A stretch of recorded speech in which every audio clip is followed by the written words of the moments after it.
Guys আসসালামু আলাইকুম, সবাই কেমন আছেন? আমি আপনাদের দয় ভালো আছি।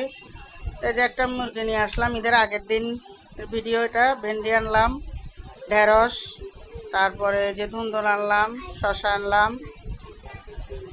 ঈদের ঈদের আগের দিন রান্না করব মুরগিটা। ঈদের দিন দুপুর পর্যন্ত খাবো।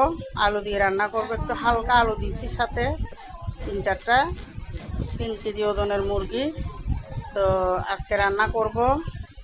তো এই রাতে খাবো, সকালে খাবো, দুপুরে খাবো, তারপরে শেষ। তো এই যে পুরো মুরগিটাই রান্না করে ফেলবো, 3 কেজি ওজনের মুরগিটা। তো এই যে রান্না বান্না করতেছি আমি। এই যে এখানে বসিয়ে দিলাম সব মশলা দিয়ে, মুরগিটা কষিয়ে রান্না করব, ভালো করে কষিয়ে। তো খেতে অনেক মজা হয়েছে, মুরগিটা অনেক স্বাদ হয়েছে। তো অনেক অনেক দুপুর পর্যন্ত খেয়েছি অনেক মজা করে। তো আমরা তো কোরবান দিই নেই, তো আপনার মাংস এমনি যারা বিক্রি করে বাহিরের, ওদের থেকে কিনে নিব। তো এগুলো আনতে আনতে বিকেল হবে, তাই ছেলে মেয়ের জন্য মুরগি রান্না করে ফেলতেছি আগের দিনেই। এটা দুপুর পর্যন্ত চলে যাবে। ভাবছি একটু পোলাও করব, পোলাওটা আজকে করব না, এদের দিন দুপুরে করব। এই যে দেখেন একদম এক পাতিল হয়েছে, অনেক ভালো করে কষিয়ে রান্না করতেছি, অনেক মজা করে,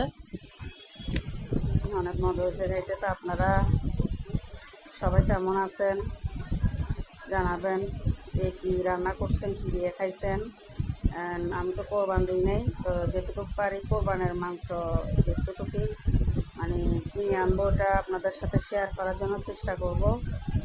আর না পারলে তো নাই, অবশ্যই রান্নাটা শেয়ার করব। তো এটা অনেক মজা করে খাইছি রান্না করে। তো এই যে আমি পরে একটু হালকা জিরার গুঁড়ি দিয়ে নামাই ফেলবো। আমি আবার সব মশলা ব্লেন্ডার করে খাই, গুঁড়া করে।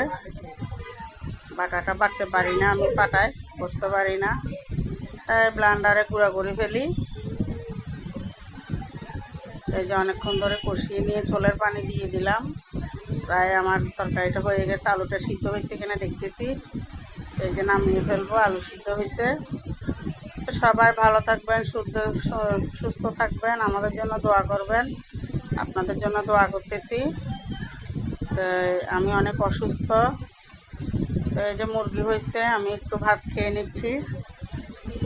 মুরগি হলে আমি একটু কষানো থেকে নিয়ে সবসময় ভাত খেয়ে থাকি। এই যে অনেক মজা হয়েছে। তা আমার মেয়েকে খাওয়াই দিচ্ছে, আমার ছেলেকেও খাওয়াই দিচ্ছে আমার থেকে। তো আমার জন্য অবশ্যই আপনারা দোয়া করবেন, আপনাদের কাছে দোয়া চাচ্ছি, কেন আমি ঈদের 2 দিন পর থেকে অনেক অসুস্থ, অনেক বেশি অসুস্থ।